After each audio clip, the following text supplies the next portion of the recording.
What is up, BookTube? It is me, it is Monty, and I am back again once again with the start of another video. Today, I'm doing something that I never, ever do. I think the last time I sat down with an honest-to-goodness, actual, factual book recommendation video, we were in lockdown. Like, you couldn't go outside, couldn't do nothing. I think I called it Reading in the Time of COVID.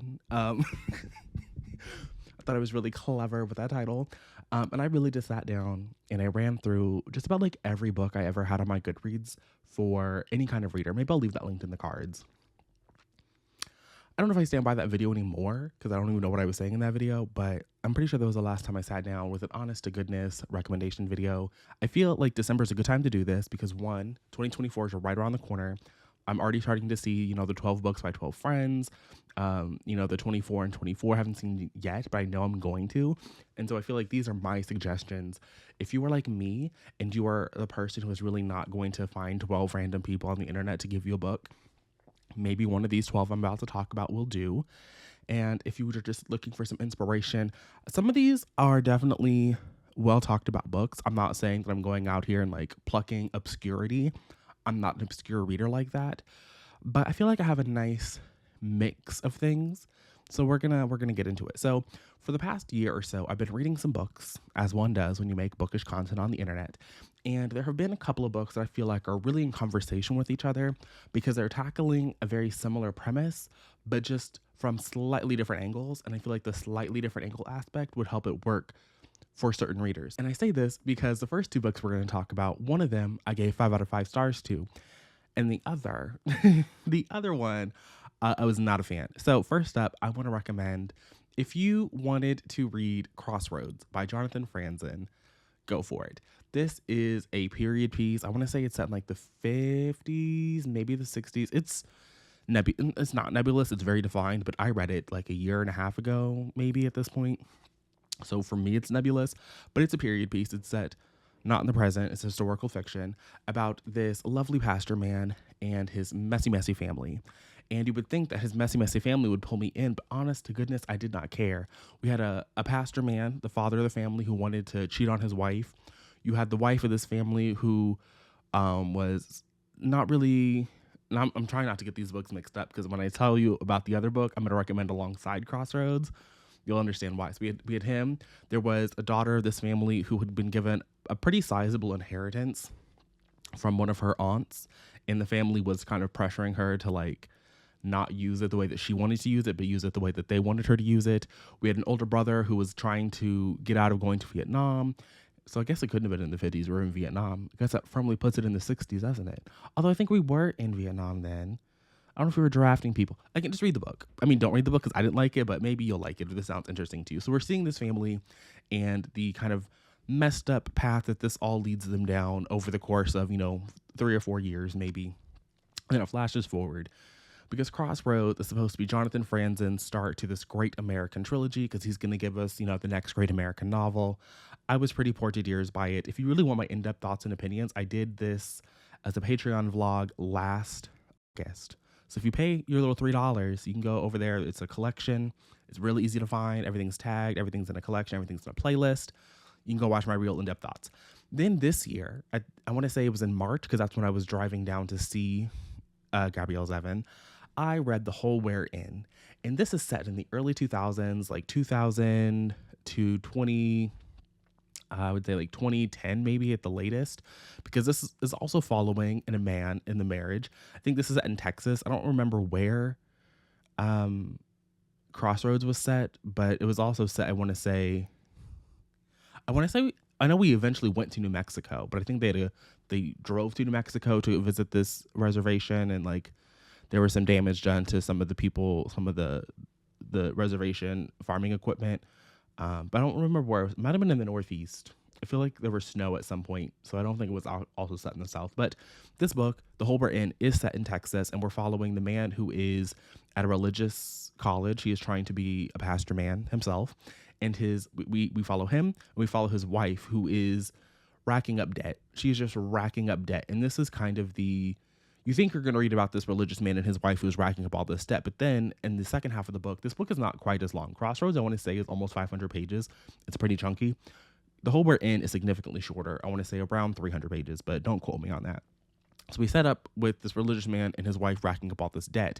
But the real story is how this debt that this man racked up impacts his children and what his children are then required to do, because his wife she dirty. She down and dirty. She's racking up debt in her name, in her son's name, in her daughter's name, and how this debt is following them. So the book itself, The Whole We're In, is in reference to this debt that this family finds themselves in as a result of their mother, and how that puts a strain on their relationship.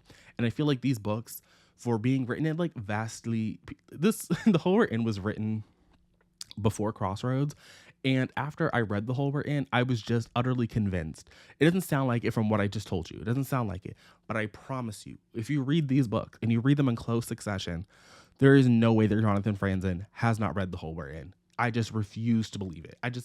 It's too, they're too in conversation with one another for that not to be in his little mind palace library place.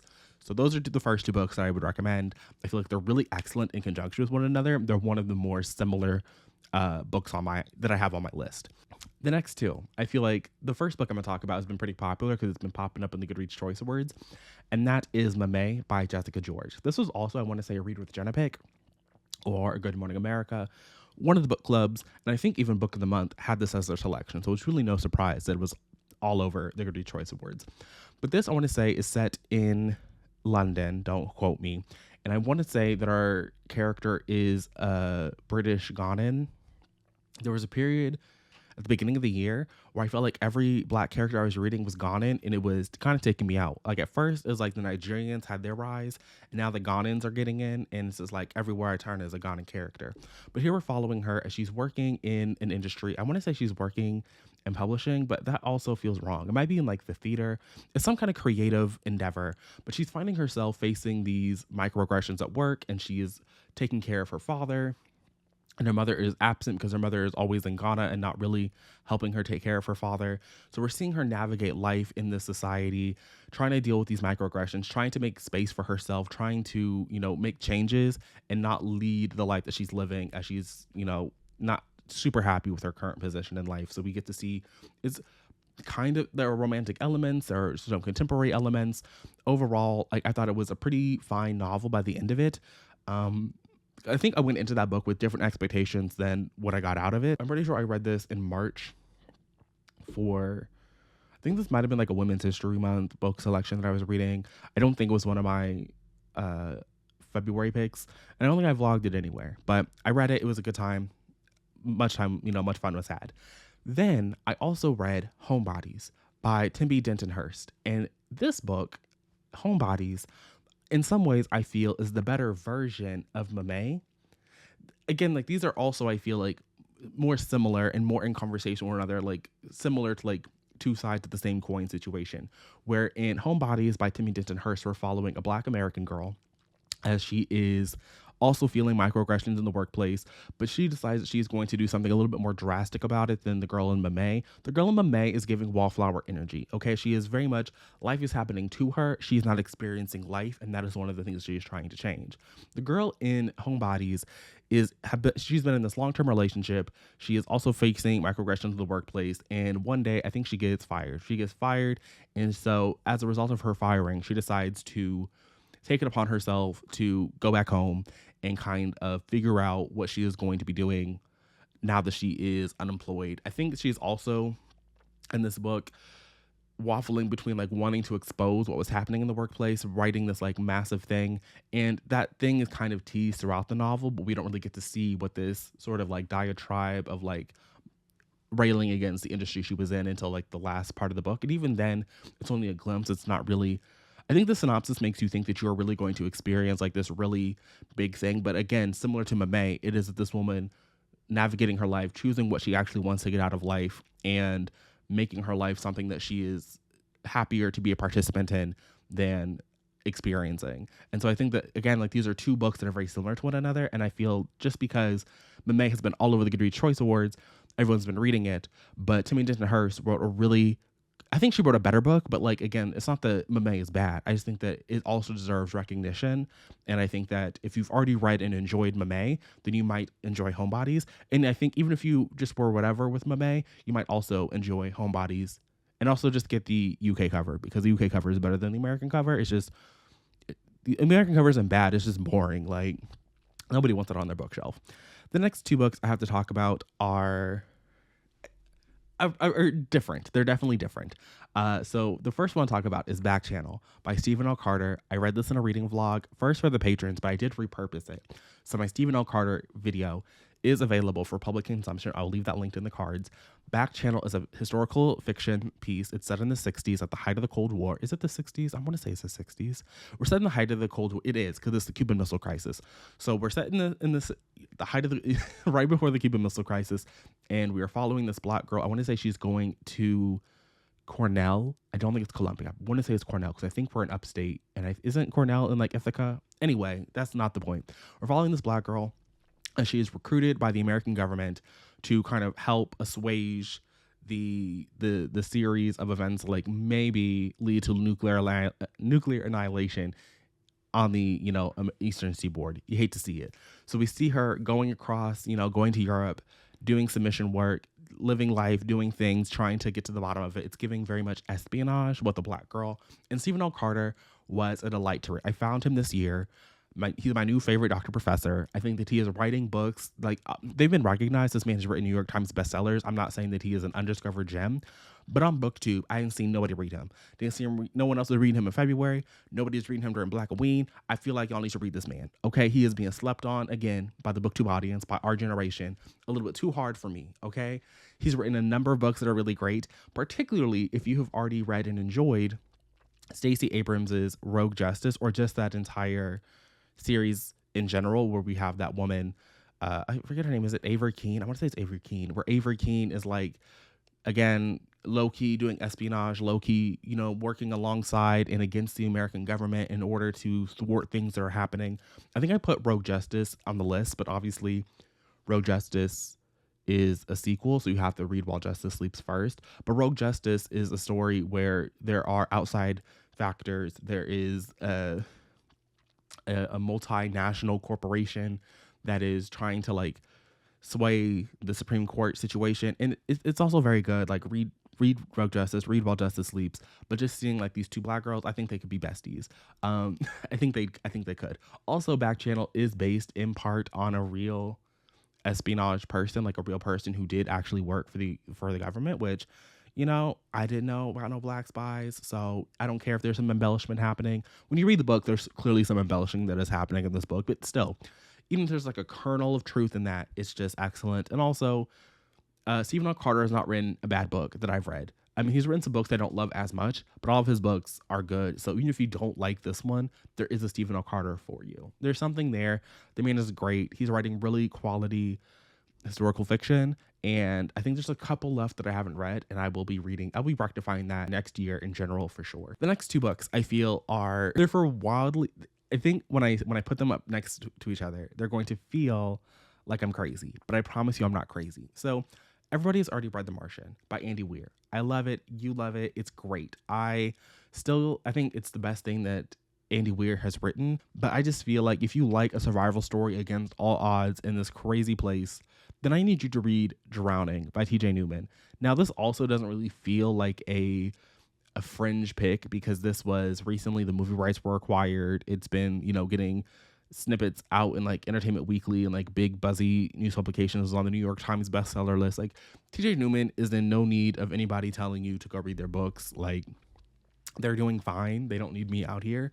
But I love this book so much. Loved it so much. It was so good. And I also feel like, unlike Falling, which was their debut novel, which was also a survival story, but I feel like that's more of like a family story, Drowning is also a story of people trapped on this plane at the bottom of the ocean trying to survive against all odds. You think it's going to be like, what are we doing here? The science component is very much present and accounted for. Like, it's good. But also I feel like The Martian is a story about isolation and loneliness, and, again, still clinging to hope against all odds as you try to survive being on fucking Mars and getting back to fucking Earth. what is like Mars but the bottom of the ocean? It's not like we've been to the bottom of the ocean all that many times. So but here we have a group of people, and so we're getting to see group dynamics at play at the bottom of the ocean as they are, trying to rally each other to get back to their loved ones on the surface. So I just think that these are two books that are, you've read one, you might like the other one. If you haven't, vice versa, whatever. Those are two books I recommend to read in conjunction with one another. The next two, I feel, when I put this on the list, I could explain to you definitively why, but I think I just want you to read these two books because I feel like I just like them both. And so I'm going to start with the one that I know everyone has read, and that's Little Fires Everywhere by Celeste Ng. This book has been everywhere. Everyone loved this book. Like, you've read it. I've read it. There's a whole fucking Hulu show. I think that this is a very good book. This is messy. This is family drama. This is commentary on racial dynamics within suburbia. It's everything that I personally want in a literary fiction book. I understand the hype. This is a book that is hyped, that I 100% it deserves it. I've not seen anybody say any bad thing about this, and it's chef's kiss. I was very nervous when I was reading this book because I was like, there's no way it's going to live up to the hype. There's no way that I'm going to, because I found a hardcover of this at my local independent bookstore. You know how rare this book is to find on hardcover, even though it only came out in like 2017?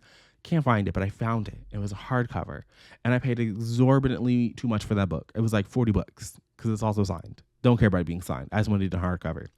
But I said, there's no way this book is going to be worth the $40. And it was. And it was. And it was. Just chef's kiss of a book. And the book, I think, that reminds me so much of that, of the, not so much like the racial talk, but politics and suburbia, of family and the importance of that, and just messy intergenerational situations, is the book that's kind of, you can see it behind me, Young Jane Young, Gabrielle Zevin. Gabrielle Zevin is on this book twice because I think that Gabrielle Zevin just writes books that I feel like are in conversation with people that are also writing books. Like, she is very much a books girl. Like, she is writing things that is asking you to think, and I think that they are also asking you to remember things that you've also read, and have those books see how they play against each other. It's just really great. Young Jane Young is about this. I also feel like Young Jane Young is a book that you should probably go into not knowing anything, but just know that it's about three women, the connections that these women have to each other, and also the sort of politics at play between them, in a similar way that there's politics at play in Little Fires Everywhere in this community. I feel like there's also politics at play in the communities that these women in Young Jane Young find themselves in the way that they're all connected to each other. So I feel like this might be the most tenuous connection on the list, even though there are books on this list that aren't necessarily like two sides of the same coin. But I do feel like the feeling that I got from both of those books reminded me of one another in maybe a less concrete way, but still a way that I think would be enjoyed by readers out there. Also, Young Jane Young just deserves more readers. I'm pretty sure it is popular enough, like in its day. I feel like if I were to go on the Goodreads page, it would have plenty of reads, but it needs more. It needs more. Gabrielle Zevin is just that girl. I feel like obviously everyone has read Tomorrow and Tomorrow and Tomorrow. And if you're looking, even if you're just looking for a place for, you've read Tomorrow and Tomorrow and Tomorrow, and maybe you liked it, maybe you didn't like it. I still think that Young Jane Young and The Hole We're In will find, readers that I connected to all three of those books. I think all three of them are, chef's kiss. But I think that each one of those books is also for a different reader, and a different reader might connect to each one of those books in a way that they might not to all. Like, you might connect to all three, you might connect to one, you might connect to two. So if you're looking even just for alternatives to Tomorrow and Tomorrow and Tomorrow, Young Jane Young and The Hole We're In, excellent places to go. The last two books on my list, one of them you can't read yet. And to be very honest, you can't read it yet, but I do think that we are back to a sort of similar story structure in terms of characters and their approaches, but there's just something slightly different about each of them that makes it worth your time. So the first book I think you should read is Under the Influence by Noelle Crooks. Here we are following a Filipino-American woman as she loses her job in the publishing industry. She is currently living with her white bestie in New York City, and her white bestie's kind of living the dream. She's also working in publishing. I think they're working at the same publishing house. Her white bestie was, rich and famous. Well, not famous, but she was rich. She was wealthy.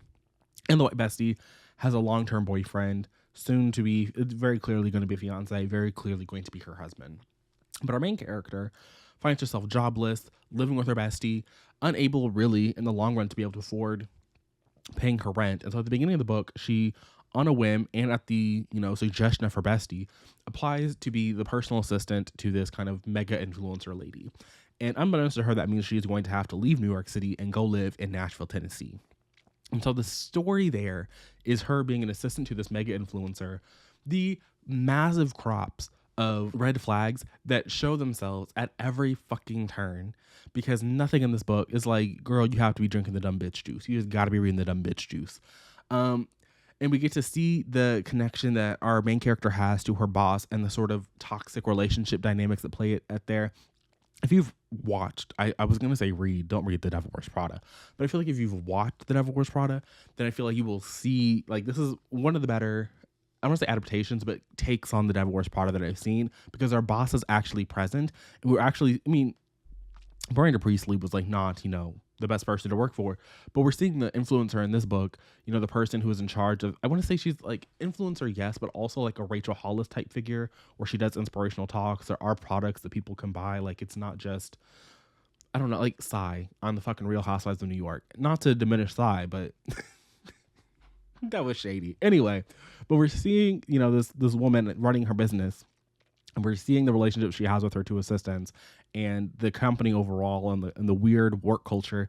It's great. It's you got to read it. I promise you, it's there. And then once you've read that, it'll be March 5th, and Ellipsis by Vanessa Lawrence will be out. And then you can read that. And I just read this book, so it is kind of, recency bias or whatever. This is a story also about a person who is working in New York. She is working, I want to say, at a magazine or like a newspaper, some kind of online articles are being written. And one of the events that she is one of the events that she is brought to connects her with Billy. And Billy is this high profile woman who is known for investing in things, who is known for, launching products of her own and just being a person in New York City that is well known, and she's a big person or whatever. And so our main character, Lily and Billy, they start to have this relationship with one another where Billy takes Lily kind of under her wing and is guiding her, but is also, there's something there that's a little off. And I think that the way that under the influence, they're working directly with one another at all times. And then in Ellipsis by Vanessa Lawrence, they aren't working together because there isn't that boss-employee dynamic. It's this mentor-mentee relationship, but the mentor-mentee are never really, they communicate via text or email messages, and so there's not that same power imbalance. But because of Billy's status and the way that, Lily is looking to her for this guidance, advice, and a person to vent to about the things that she is dealing with in the industry, because, ostensibly her mentor has already, had to deal with those things or has, ways to get around. It's just also very interesting. And I think that they're not necessarily the same book. It's not necessarily a divorce product dynamic. It's not necessarily even as close, they're not closely plot-wise related. But I think that each of them, Ellipsis is also an Asian American character. And so, I don't know, there's something about the two that I think really play off well with one another. Ellipsis, you could argue, is the slower paced book. I think it's the more cerebral. It's closer to lit fiction. I do think Under the Influence is closer to commercial fiction, if there's like that distinction you want to go with.